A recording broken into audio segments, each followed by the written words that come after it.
रजनी और अमर की शादी को अभी कुछ ही महीने हुए थे। अमर अपनी पत्नी रजनी से बहुत प्यार करता था। शुरू के कुछ दिन तो सब कुछ ठीक ठाक चलता रहा, लेकिन फिर छोटी छोटी बातों पर अमर और रजनी का झगड़ा होने लगा। अरे तुमने फिर से गीला टॉवल बेड पर डाल दिया। कितनी बार तुमसे कहा है कि सारा बेड गीला हो जाता है। अरे गुस्सा क्यों कर रही हो? गलती हो गई मुझसे, अगली बार ध्यान रखूंगा। बस हर बार पर बस यही कह के चल देते हो। सारा दिन सफाई तो मुझे करनी पड़ती है ना। देखो रजनी, इस तरह नाराज मत हो। मैंने कहा ना, मैं ध्यान रखूंगा आगे से। और फिर रात के वक्त रजनी अपना बिस्तर उठाकर बेडरूम से बाहर जाने लगती है। अरे क्या हुआ रजनी? सुबह वाली बात पर अभी तक नाराज हो क्या? नहीं, ऐसी कोई बात नहीं है। तो फिर तुम अपना बिस्तर लेकर कहाँ जा रही हो? मैं मम्मी जी के कमरे में सोने जा रही हूँ। मम्मी जी अकेली है ना। अरे कैसी बात करती हो रजनी? शादी के बाद लड़कियां अपने पति के पास अपने बेडरूम में सोती हैं। सास के पास कौन सोता है? मैंने कहा ना, मेरा मन कर रहा है, इसलिए मैं मम्मी जी के पास सोने जा रही हूँ। अरे रजनी मेरी बात तो सुनो यार। मेरा भी तो मन करता है ना तुमसे प्यार करने का, तुम्हारे साथ रहने का। ऑफिस से थका हारा आया हूँ और तुम मम्मी जी के पास सोने जा रही हो। देखो, मुझे आज अपनी सास के पास सोने का मन है और मैं जा रही हूँ। इतना कहकर रजनी अपनी सास के साथ सोने के लिए उनके कमरे में चली जाती है। रजनी बेटा तुम यहाँ? मम्मी जी, क्या मैं आपके पास सो सकती हूँ?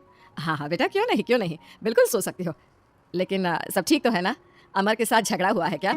नहीं नहीं मम्मी जी, मैं रोज रोज इनके साथ उस कमरे में सोकर बोर हो चुकी हूँ। थोड़ा सा चेंज हो जाएगा, इसलिए आपके पास सो जाती हूँ। आपको कोई एतराज हो तो बता दीजिए। अरे नहीं बेटा, ऐसी कोई बात नहीं, सो जा।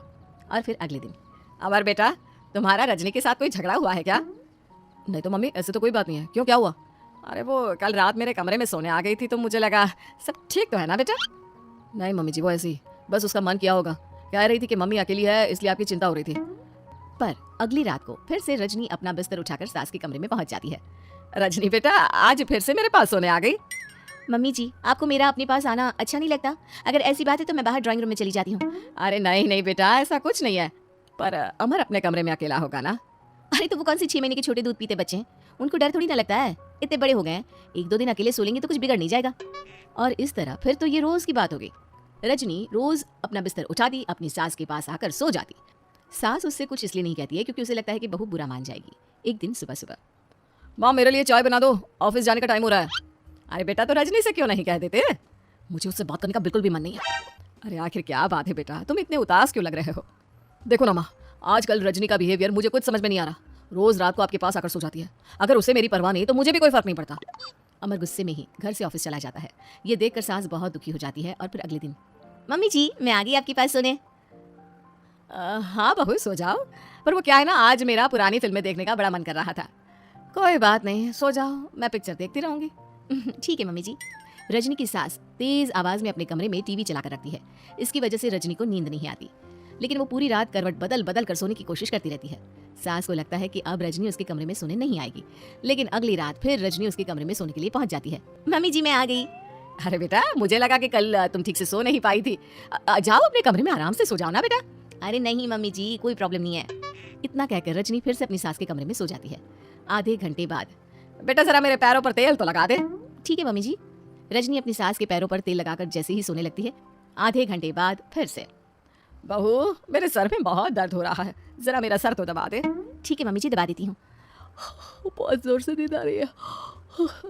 अपनी सास का सर दबाकर रजनी फिर से सोने की कोशिश करती है, पर आधे घंटे बाद फिर से, अरे बहू बड़ी जोर से प्यास लगी है बेटा, जरा किचन से पानी तो लेकर आ। अरे मम्मी जी, जैसे ही नींद आने लगती है खुश भाग लेती है। रजनी चुपचाप जाकर किचन से पानी लेकर आती है। इस तरह रजनी की सास पूरी रात हर आधे आधे घंटे पर उसे किसी न किसी बहाने से जगाती रहती है। रजनी परेशान हो जाती है। सास को लगता है कि इस बार वो उसके कमरे में सोने के लिए बिल्कुल नहीं आएगी, लेकिन अगली रात फिर से रजनी वहां पहुंच जाती है। मम्मी जी, आज मैंने आपकी दवाई पानी सब कुछ लाकर रख दिया है, अब आप प्लीज चुपचाप सो जाइएगा और मुझे भी सोने दीजिएगा। देखिए 2 रातों से ना मैं सो ही नहीं पाई हूँ। अच्छा ठीक है बेटा, सो जा। थोड़ी देर के बाद रजनी की सास बहुत जोर जोर से खर्राटे लेना शुरू करती है। खर्राटे इतने तेज होते हैं कि रजनी के कानों में दर्द होने लगता है। हे भगवान, मम्मी जी को क्या हो गया है? क्या करूं, कहाँ जाऊं मैं? परेशान होकर रजनी वापस अपने कमरे में जाती है। रजनी, आज तो बहुत दिनों के बाद अपने बेडरूम में सोने आई हो। आ जाओ। वैसे भी तुम्हारे बिना मेरा मन नहीं लगता। क्या करती, तुम्हारी मम्मी के खर्राटों ने तो मेरी नींद उड़ा कर रखी है। अब मुझे यहीं पर सोना पड़ेगा। अगली सुबह, अरे रजनी बेटा, रात को कहाँ चली गई थी? मैं तुम्हें कितना ढूंढ रही थी, मैं तो डर ही गई थी। मेरी बहू न जाने कहाँ चली गई। कहाँ जाती मम्मी जी, अपने कमरे में गई थी। और आजकल ना आप मुझे जानबूझकर बहुत परेशान करती हैं। अगर मुझसे कोई गलती हो गई हो तो सीधे सीधे क्यों नहीं कह रही हैं? 3 रात हो गई है, मुझे ठीक से नींद भी नहीं आती। रजनी ऐसे क्यों बात कर रही हो? मम्मी ने क्या कर दिया? आप अपनी मम्मी से क्यों नहीं पूछते? मैं बहू हूँ तो क्या इसका मतलब ये है कि दिन भर काम करो और रात में भी चैन से ना सो? रजनी बेटा, बड़ी नादान हो। इसीलिए तो जानबूझकर मैं ये सब कर रही थी ताकि तुम अपने पति के पास जाकर अपने बेडरूम में सो जाओ। शादी को सिर्फ 6 महीने हुए हैं और तुमने मेरे कमरे में आकर सोना शुरू कर दिया। यह तुम्हारी शादीशुदा जिंदगी के लिए अच्छी बात थोड़ी ना है बेटा। मम्मी, तो क्या आपने जानबूझकर ये सब किया था रजनी को समझाने के लिए? अरे तो और क्या करती, दुनिया की पहली बहू है ये जो पति को छोड़कर सास के साथ सोने चली थी। इसीलिए मुझे इसके लिए थोड़ा बुरा बनना पड़ा।